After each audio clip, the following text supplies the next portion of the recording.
online.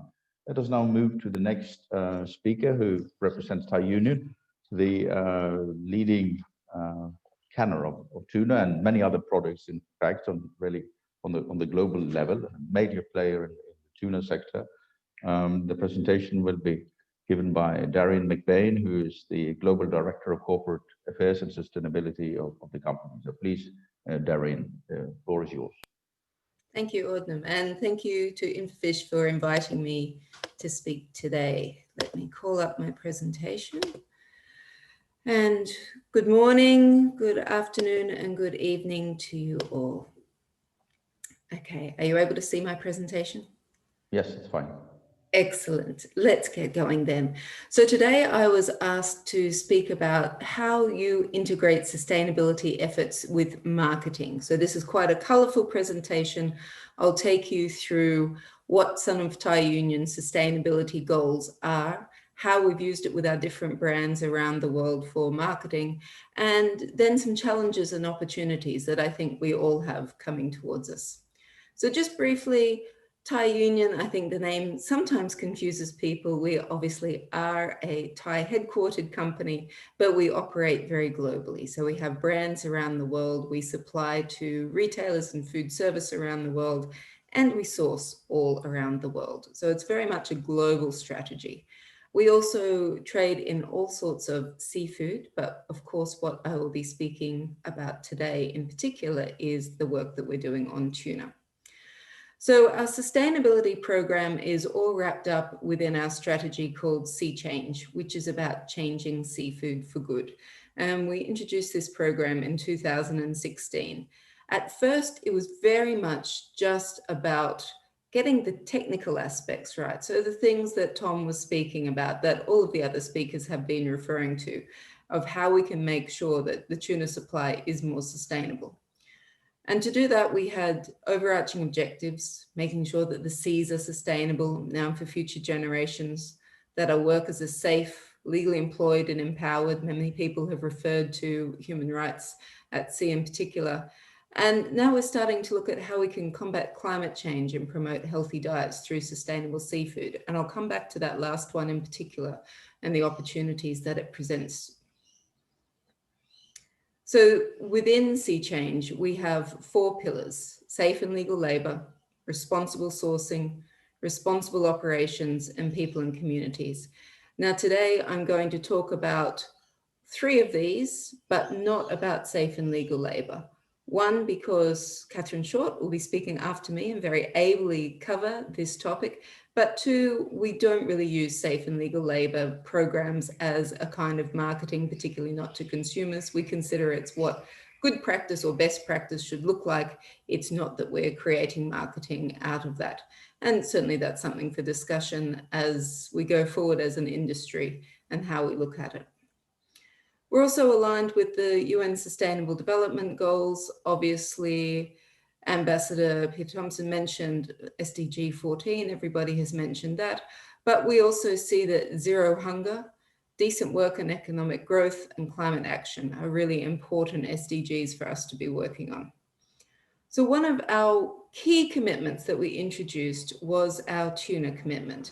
And way back in 2016, when we started to look at this, we could see that the pipeline of getting towards MSC certified product for us to be able to sell was a little bit thin. And so as a large company, we decided to commit to helping to establish fishery improvement projects in many oceans. We took the approach of being gear type agnostic to say that our customers wanted fish from many different gear types and many different species of fish, but what we would do is to follow towards the Marine Stewardship Council certification path. And you can see these are the FIPs that we've now established, and I'm happy to say that we actually met the target that we set within our tuna commitment, which is at a minimum of our own brands of tuna were coming from fisheries that were Marine Stewardship Council certified or in a FIP by the end of 2020. And we met that goal earlier this year. But then you get to, well, how do you actually market this? So one of the things we had within Thai Union Europe was a partnership with WWF.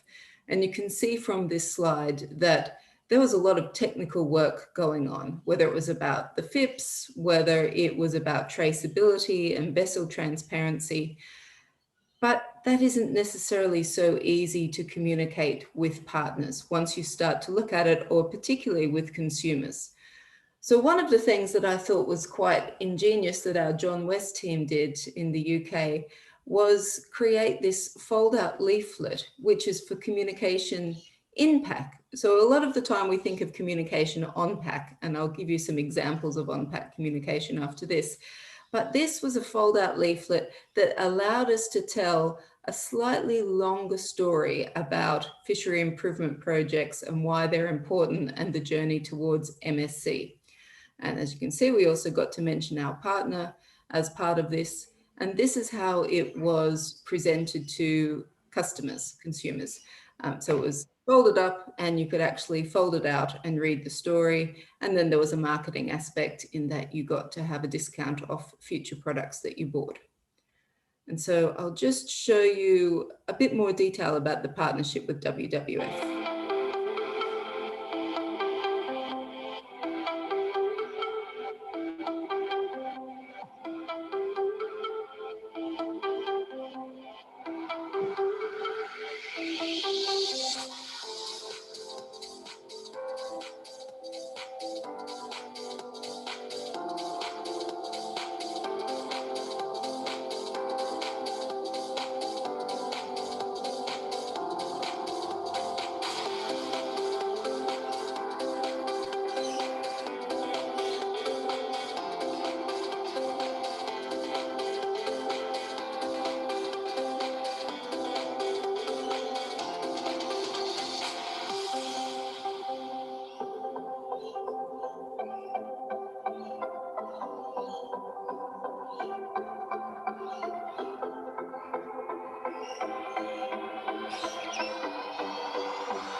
Okay, so those kind of videos are great for telling more of a story than you can tell on, say, your sustainability report, which quite frankly, nobody ever reads.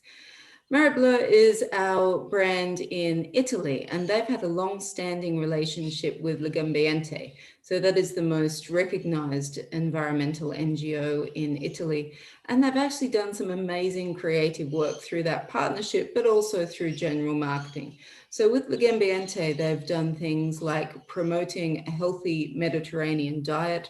For many years, they've been running activities to clean up the Mediterranean. So now you're seeing many companies doing beach cleanups and plastics cleanup as the issues around plastic pollution in the ocean rise. But these guys have been working together on cleanup for many, many years. They've also done one project which was to fund a conservation project, but they got the consumers to choose which project would be selected. And that particular project was then run with Legambiente. And then you can see on this pack, there's a really cute little card game that they gave out. They've also done promotions with Disney's Pixar. So they're really creative, but there's always that sustainability story that is part of how they're marketing.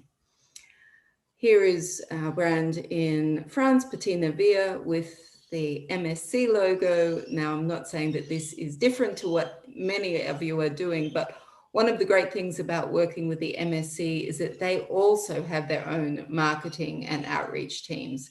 And so you get the opportunity to amplify your message and the message that they're sharing, that this is a sustainable product because it has the MSC blue tick.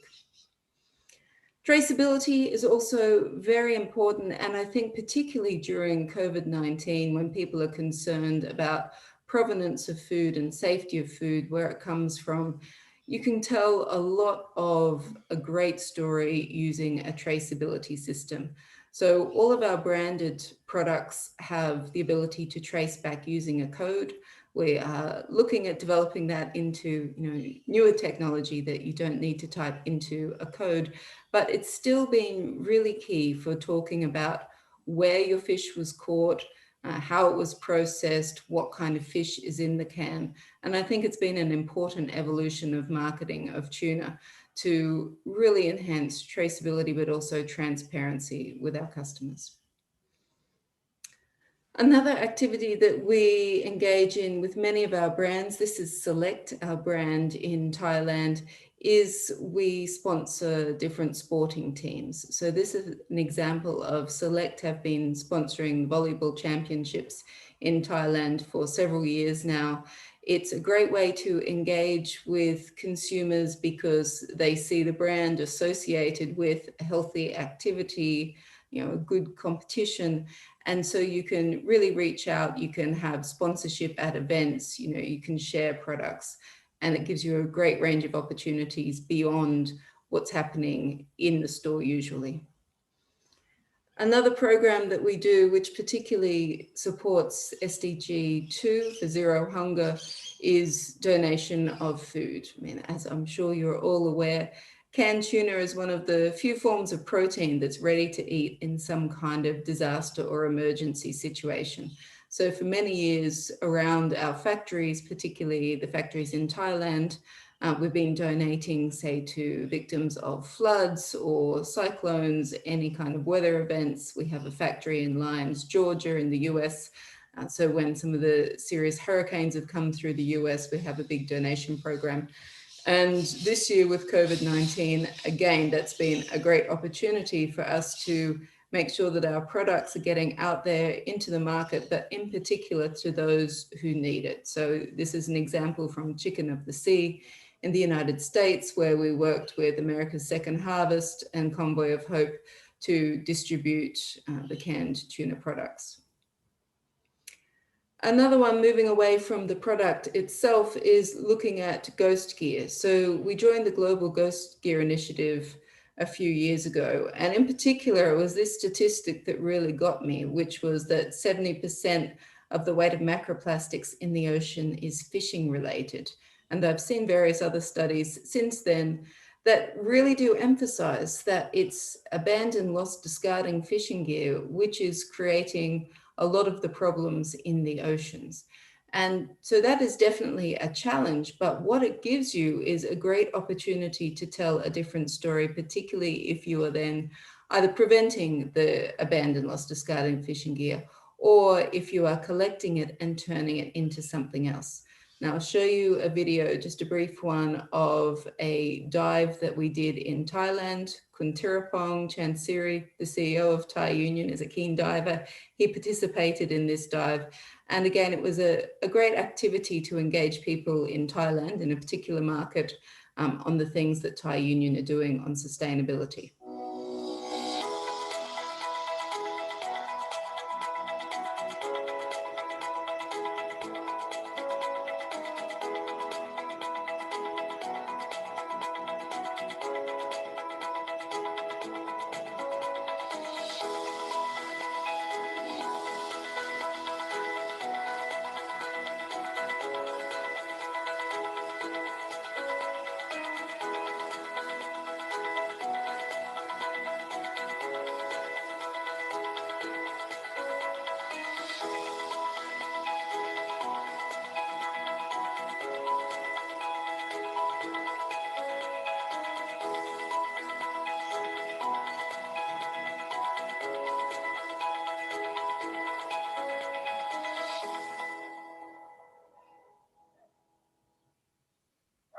And we hope that in the future we can get to the point where the gear that is collected and recycled can be used for something that we can then have as part of a marketing program. A good example would be sometimes it can be turned into eco-nylon, which that nylon can then be used to make all different kinds of clothing.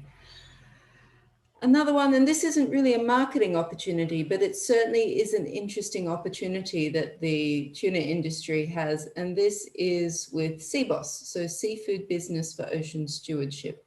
Now, CBOS is a collaboration between science and business, and it came about from a paper written by the Stockholm Resilience Centre, which looked at what they called the Keystone actors for ocean sustainability. So they identified 13 of the largest seafood producers and how their actions will actually impact ocean sustainability.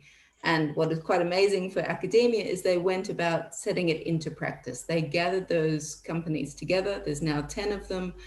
They're not all in tuna, although we do have Maruha Nichiro, Nisui, Thai Union, Dongguan, Kyokuyu. So there's a lot of important players there. And whilst at the moment, as I said, it's not at all used for marketing, I think there are great opportunities for the seafood industry to speak with one voice. At the moment, it tends to be quite fragmented, but as we look at the challenges that the world is facing, having a united voice from the seafood industry, and perhaps in this case from the tuna industry, I think brings some great opportunities. And finally, I'll end on a bit of conversation about climate change, which of course brings both huge threats, but I think also some opportunities.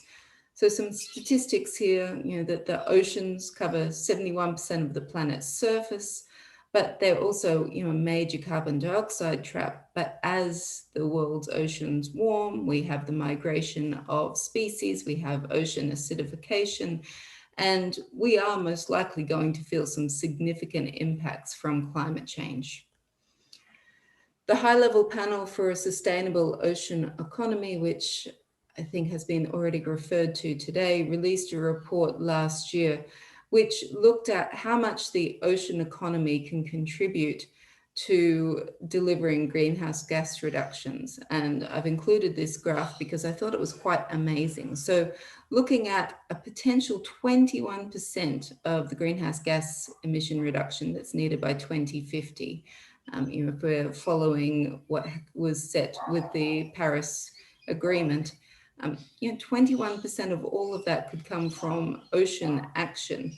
The equivalent, as you can see this point here, of taking out the annual emissions from all coal-fired power plants worldwide, or taking 2.5 billion cars off the road.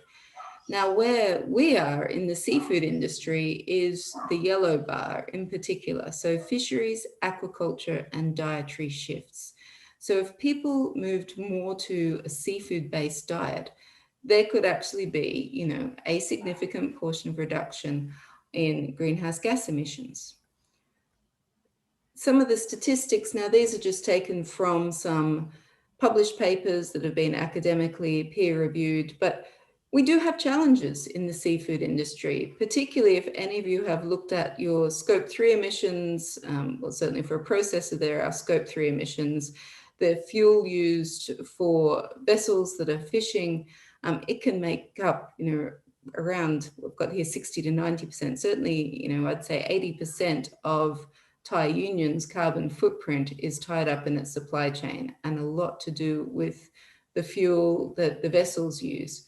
So there's opportunities there for fuel efficient vessels. I know I've been following Austral Fisheries in Australia have just had their first carbon neutral vessel delivered over to Perth, and I think that's already gone out. So I think there are some amazing opportunities coming up. But then we also have the opportunity to look at how carbon heavy is tuna. Now, this graph is from some research and a tool developed by Tallahassee University, as well as the Monterey Bay Aquarium. And I've got it selected onto the tool of the CO2 equivalent per kilo of protein. Now, I've circled on one side tuna, which is actually quite low. The two different bars are for wild or farmed. And on the other side, you can see beef, but you can also see lamb and other species.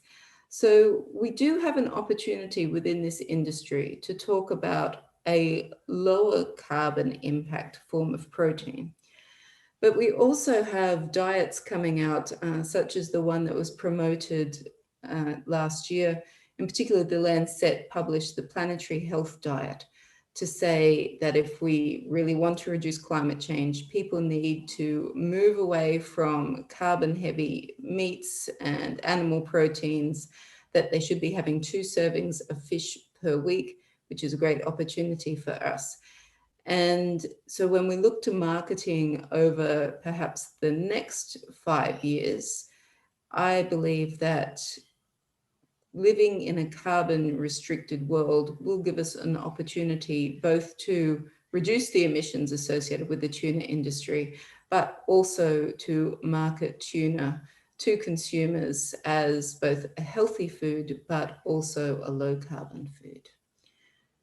And with that, I will leave it there. Thank you very much. Well, thank you very much, Darian. Thank you for being optimistic, and thank you for showing so many opportunities that are there despite the challenges we have, both from COVID, from climate change, and many other challenges we are facing. And thank you also for mentioning the global, the ghost gear initiatives and the guidelines that are in place, and how it's possible to improve the situation. We're running a little bit behind time. We are moving to the final panelist.